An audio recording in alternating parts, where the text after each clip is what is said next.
ज्ञानी साहब, अब मैं अपनी बात रख लूँ? रखो। देखिए, सम्मानित सभी सदस्य जो है, आप सभी से अच्छी बात है, नंबर 1 इन्होंने मीटिंग बुलाई, और दूसरी बात ये भी है कि जो इन्होंने काम जो गिनाए हैं इसमें बिल्कुल भी दोहराए नहीं है। उन्होंने खड़े होकर के काम भी कराया है, और जो रास्ते की बात है या इस गेट की बात है या जो इसकी बात है, आपका बाथरूम जो बनवाया था, मैंने खुद इनको कहा था कि ये चीज़ सही है। और देखिए, पता है क्या है, जब समाज में रहते हैं और समाज के साथ साथ में जितनी चीज़ों की ज़रूरत है सबको मिल कर के करते हैं, तो ये आप इतने पैसे खर्च करते हैं, आप अपने बच्चों को पढ़ाते हैं, IAS बनाते हैं, किसी को इंजीनियर बनाते हैं, हमारे जो टैक्स पेयर हैं उसका भी जो पैसा है, उस पैसे को टीचर्स भी ले रहे हैं, इंजीनियर भी ले रहे हैं, मतलब अल्टीमेटली वो समाज का ही पैसा है सब कुछ, और समाज यहीं से बनता है। अब देखिए, ये जो पॉकेट्स हैं, ये पॉकेट्स जब बनाई गई हैं तो हमारे महान इंजीनियरों ने आपकी सुरक्षा के लिए, बुजुर्गों की सुरक्षा के लिए, बच्चों की सुरक्षा के लिए, पैदल चलने वालों के लिए, आपका कूड़ा भार सब उठाने के लिए ये सारी चीज़ें इसीलिए बनाई कि आप इसमें खूबसूरती से रहें। क्रॉस वेंटिलेशन की व्यवस्था इसीलिए दी कि आपके बुजुर्गों को सांस की प्रॉब्लम ना रहे। हर जगह इसीलिए लाइट पहुंचाई जाती है जिससे कि स्किन की प्रॉब्लम ना हो, आपकी नालियों में कचरा ना हो, नालियों का पानी पूरा का पूरा हो। इसीलिए होती है कि इसमें जो विषैली गैसेस हों वो विषैली गैसेस ना हो, क्योंकि एक सर्टेन टाइम के बाद अगर नाली भरी रहती है तो दूसरों को तो नुकसान बाद में होता है, वो सबसे पहले उन्हीं को होता है जो भरी रहती हैं। और इनकी जो गैसेस हैं जो बहुत ही भयंकर हैं, वो अब मैं नहीं सबके कहना चाहता कि सभी को मालूम हो, लेकिन एक शिक्षक होने के नाते आपके नॉलेज में डाल देता हूँ कि इतनी खतरनाक होती है कि दो चीज़ हैं, एक तो रेडिएशन जो हम फोन को यूज करते हैं इससे द्वारा निकली हुई, और दूसरी जो नालियों से जो गैस बनती है, वो दोनों ही इतनी खतरनाक हैं कि आपको कैंसर जैसी बीमारी को इन्वाइट करती है, और इसमें किसी तरह का कोई बीच का रास्ता नहीं है। बात रही, प्रधान जी ने एक बहुत ही बीच के रास्ते से उसको मतलब बताया कि भाई इंक्रोचमेंट, तो देखिए इंक्रोचमेंट के लिए मैं इतना कहना चाहूँगा, 2 सितंबर 2019 को ऑनरेबल सुप्रीम कोर्ट ने इन्होंने एक शब्द का इस्तेमाल किया जो मैं शब्दों में ज़्यादा, क्योंकि उसका मतलब बता दूँ, इन्होंने कहा कि सरकारी ज़मीन नहीं साहब, दोनों में अंतर है। सरकारी ज़मीन में और पब्लिक ज़मीन में दोनों में अंतर है। ये जितनी सारी जो पॉकेट है ये सरकारी ज़मीन नहीं है, ये सारी की सारी पब्लिक है, और इसमें हर व्यक्ति का, हर उसके परिवार का जो भी सदस्य है, उन सब का पूरा अधिकार है। जो जहाँ पे अब जो पिलर की बात हो रही है, देखिए पिलर आप चाहें कहीं पर भी लगाएं जमीन में, वो हमारी पब्लिक लैंड है, और किसी भी तरह का पिलर लगा करके आप अगर उठा रहे हैं, या वो आप कहते हैं कि भाई इसने 2 फुट कम किया, तो मैं आपको पूछना चाहता हूँ, चलो फिर तो यह है कि अगर किसी ने भूल में ही सही, किसी ने 4 फुट फिर आगे भी लिया, तो फिर हम उनसे क्यों झगड़ा करें?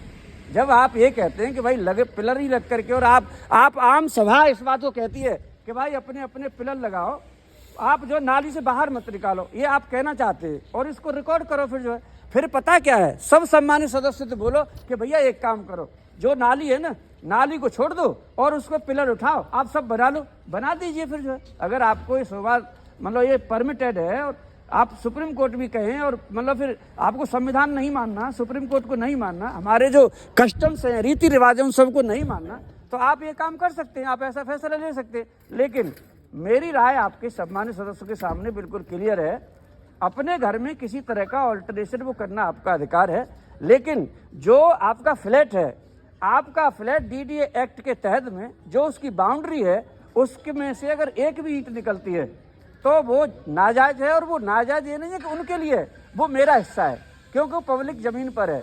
तो कहीं पर भी किसी भी तरह का, अब एक चीज़ और भी आई थी, हमने भी इस चीज़ को देखा था। देखिए, इंक्रोचमेंट कोई आज तो हुआ नहीं है, ये पहले से हुआ।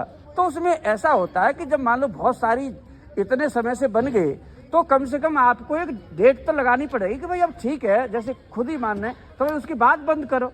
अब ये तो है नहीं कि भाई आज किसी ने 20 साल पहले बना लिया कि साहब मैं भी फिर बनाऊंगा 20 साल के बाद में, तो फिर तो अनएंडिंग सिचुएशन है, और दूसरे फिर एक दूसरे पे प्रॉब्लम मतलब ऐसी आ जाएंगी फिर कि जो पानी भी है, जो पानी की बात की तो ठीक है, पानी की बात की, लेकिन जब पानी बनाया गया था तो नंबर ऑफ पर्सन्स को देख करके ये सुझाया गया था कि भाई यहाँ पर जो रहने वाले लोग होंगे उनमें से प्लस माइनस अगर 10% कर लेंगे तो इतनी पानी की व्यवस्था चाहिए। अब क्या होगा, जब मान लो आप ऐसे ही बनाएंगे तो मान लो मैं और मेरी वाइफ, फिर मेरे बच्चे, फिर मेरे बच्चों की शादी भी हो जाएंगी, उनकी पत्नियां, फिर मैं अपने मम्मी पापा को ले आऊँगा, तो मिला करके ये जो है ना फिर डबल आपकी सिचुएशन हो जाएगी। तो सबसे पहले फिर पानी की दिक्कत आएगी। और इतना ही नहीं जी, आप एक चीज़ में मतलब मैं तो आपके साथ रख रहा हूँ, आपको जो फैसला हो, जो उचित हो, वो अपने फैसले करो। कुछ एनिमल्स हैं, ठीक है, एनिमल्स का राइट है, आप उनको खाना खिलाओ, कौन मना कर रहा है, सबके, और मतलब उनको कोई ताड़ना की मान। लेकिन एक चीज़ बताओ, जब आप पाल रहे हो तो आप अपने उनको पाल रहे हो तो उनको कम से कम मतलब उसका देख रेख भी तो करो ना, उनके टाइम से इंजेक्शन लगाना है। अब मान लो लोग जा रहे हैं, किसी को आप एनिमल काट लेता है तो उसकी जिम्मेदारी किसकी होगी फिर? तो हम ये नहीं कह रहे, हम ये भी RWA के थ्रू और सभी के थ्रू कि भाई जो पाल रहे हैं आप उस पर टीका होता है MCD का, आप वो भी लगवाएं, जिससे किसी बच्चे को नुकसान न पहुंचाए। बात रही एक खेलने की भी, तो देखो ये पार्क जो है ना खेलने के लिए है और बुजुर्गों के लिए चलने के लिए। अब ये पार्क इसीलिए नहीं है कि वहाँ पे खुंदस में आकर के और क्रिकेट बैट दे दो और क्रिकेट बॉल दे दो, और जो किसी दूसरे के बच्चे पढ़ रहे हैं, पढ़ने के टाइम पे भी डिस्टर्ब करो और वहाँ पे बच्चे अपशब्दों का इस्तेमाल करें जो कि सही नहीं है। तो मेरे हिसाब से अगर खेलना है तो पार्क बना हुआ है ना, आप खेलिए। जो बच्चे 17 साल से ऊपर हैं, 18 साल से ऊपर है, आप उसमें खेलिए। वो 17 साल से 18 साल तक के जो बच्चे या जो महिलाएं हैं जो बाहर नहीं जा सकती हैं, जो हमारी बहन बेटियां हैं, वो खेल सकती हैं, उनके लिए अलाउड है, चाहे वो कितनी भी साल की है। दोनों चीज़ों में आपको कहीं ना कहीं एक डिमार्केशन सभ्य नागरिक होने के नाते परिचय देना ही होगा। तो मैंने मतलब आप हमारे सिंह साहब ने कहा कि साहब इंक्रोचमेंट के खिलाफ इन्होंने, तो मैं आपको एक चीज़ साफ कर देता हूँ, बहुत सब लोगों को नहीं पता है सारी चीज़ें। मैं तो ऐसा था पहली बार जो है जो इंक्रोचमेंट हो भी रहा था, जिनके भी यहाँ पे पहले मैं उनके घर पे गया था और मैं हाथ जोड़े थे कि आप जो है कम से कम इतना कर लो कि ऐसा नहीं हो। तो मैं किसके बिना पे गया कि रात को लगभग 11 बजे के लगभग जो हमारे यहाँ पे पुलिस विभाग में थे, मिस्टर कौशिक जी है ना, सिंह साहब, कौशिक जी ने फोन करा और उन्होंने दबाव डाला कि भाई आप जो जनरल सेक्रेटरी बने तो आप जो है इसको ठीक कराओ। तो मैंने कि देखो आपकी कानूनन मानता हूँ कि आप पुलिस विभाग में हैं और आपकी ये बात है। तो मैंने स्वतः ही जाकर के एक बार उनसे बात की और 145 वालों से बात की, उनसे प्रार्थना की, जितने कर सकते थे हमने, इन सब ने भी मिला। हालांकि वो बात जो है बनी ही नहीं। इसके बाद में और भी जब प्रॉब्लम आई, हमने फिर भाई उसके बाद में जब एक आदमी को आप एक्सेप्ट नहीं कर रहे हो तो फिर दूसरे आदमी को क्यों परमिट कर रहे हो? तो फिर मैंने उस हिसाब से उसको आधार बना करके हमने ये तय किया कि भाई फिर इंक्रोचमेंट नहीं होने देना है। उसके बाद फिर सुप्रीम कोर्ट भी बीच में आ गए, उन्होंने भी कह दिया कि भाई नहीं होना है। तो देखिए आज की तारीख में पब्लिक जगह पर किसी भी तरह का छोटे से छोटा इंक्रोचमेंट भी आप परमिट नहीं करना चाहिए, और अगर आप कर रहे हैं तो ये आपकी जिम्मेदारी है कि उसको आप करा रहे हैं। मैं आपको दोबारा से बोल रहा हूँ, अगर कोई इंक्रोचमेंट हो रहा है वो RWA के पदाधिकारियों की मर्जी से हो रहा है, उसमें उनकी सहमति है, आप इसको एक्सेप्ट करें अगर आप कराना चाहते हैं तो। बाकी हमारा ये मानना है बिल्कुल कि आपको RWA के स्तर पर, क्योंकि सभी लोग होते हैं उसमें, अगर ऐसा है तो हमारा ये डायसेंट रहेगा कि पब्लिक जो जमीन है, पब्लिक मतलब सबकी, उस पर किसी भी तरह का इंक्रोचमेंट ना हो। बात रही आस्था की विषय, मंदिर के बारे में चर्चा हुई, तो देखिए वहाँ पे लोग जाते हैं, पूजा पाठ करते हैं। अब कोई भगवान को मानता है, कोई भगवान को नहीं मानता, वो दूसरी चीज़ है, लेकिन वहाँ पे आपने कुछ कार्य किया उसके लिए भाई सही है, उसमें कहीं पे कोई गलती नहीं है, समाज भी आपको कोई अलग से नहीं कर रहा है। बात लास्ट इन्होंने की ऑडिट की। ऑडिट के बारे में आपको एक चीज़ बता देना चाहता हूँ कि ऑडिट में 5,000 का तो खर्चा आता है कराने में, और उसे 5 लाख रुपए का फायदा है। देखिए मैं बताता हूँ क्या है।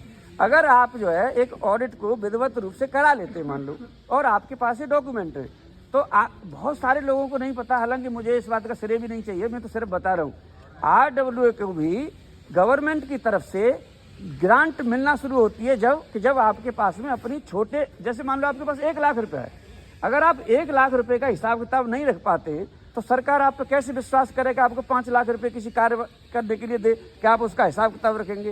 तो ऑडिट चाहे आपके पास 1 रुपया है समाज का, चाहे आपका, उसका रीजन है ये जो सोसाइटी ये रजिस्ट्रेशन एक्ट के तहत है, और अंडर सेक्शन 3 में ये बाध्यता है कि आपको 1 रुपया भी अगर कलेक्शन किया है तो आपको इसका ऑडिट कराना है। और इतना ही नहीं, आप जनरल बॉडी की मीटिंग के साथ में, अपने अकाउंट के साथ में इसको हर वर्ष आप जो है मेंबर्स के साथ में उसको रजिस्ट्रार ऑफिस में जमा करेंगे।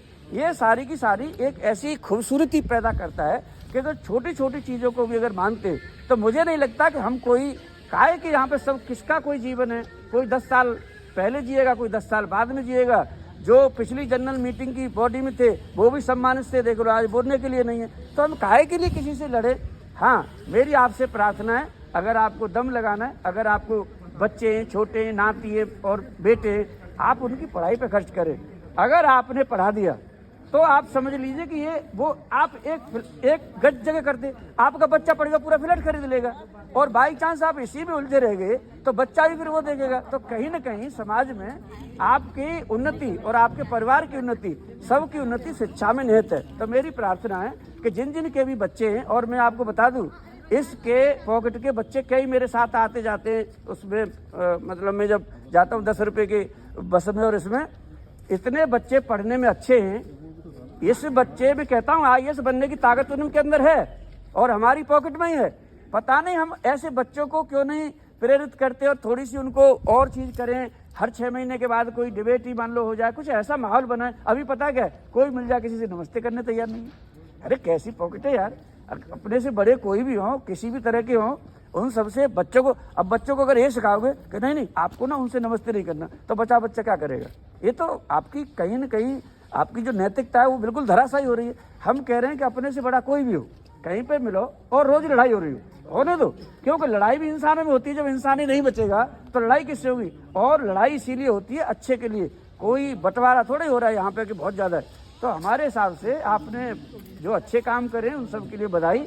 3 कामों के लिए बिल्कुल हम आपको परमिट नहीं कर रहे किसी भी तरह से। तो हमारा यह है कि जो चीज आपने अच्छे किए, भाई देखो अच्छे कामों के लिए बधाई, लेकिन 3 जो काम हैं बुरे, नंबर 1 ऑडिट होना चाहिए चाहे कुछ भी हो। नंबर 2 सरकारी जमीन का नाम मत लो, वो पब्लिक लैंड है। पब्लिक लैंड का मतलब होता है कि मैंने मतलब 60 लाख का मकान खरीदा तो 60 लाख मैंने मकान नहीं खरीदा है, 60 लाख में मैंने और चीज खरीदी है तो पब्लिक है। हाँ, उसमें एक चीज हो सकता है कि भाई मतलब एक यूनिफॉर्म हो, तो देखिए यूनिफॉर्म के लिए भी एक टाइम होता है, इतने टाइम के बाद में आपको ये नहीं करना, इतने टाइम के बाद ये नहीं करना। तो जब हमने नहीं कहा था और उससे पहले मकान उसके ही पहले बने थे, तो देखिए तकनीकी रूप से आपको न उनके कहने का और न उनको गिराने का कोई अधिकार इसीलिए नहीं बनता है कि वो यही क्या कर रहे थे उस समय पे। लेकिन जिस समय पे हमने काम किया, हमने उनको लिख के दिया कि भाई यहाँ पे बनना है, तो हम आपको ये भी बता देना चाहते और खुल के बता देना चाहते, ना तो वो जेई बचेगा, ना वो ए बचेगा, ना वो ऐसी बचेगा। जिन्होंने भी इंक्रोचमेंट पॉकेट 6 में कराया है, हम भी उनको जहां उनकी जगह है उनको पहुंचा के मानेंगे और ज्यादा देर नहीं लेंगे। तो इन्हीं शब्दों के साथ में इंक्रोचमेंट एक बहुत ही नासूर है, आप उस पर कार्रवाई करने की कोशिश करो। Thank you.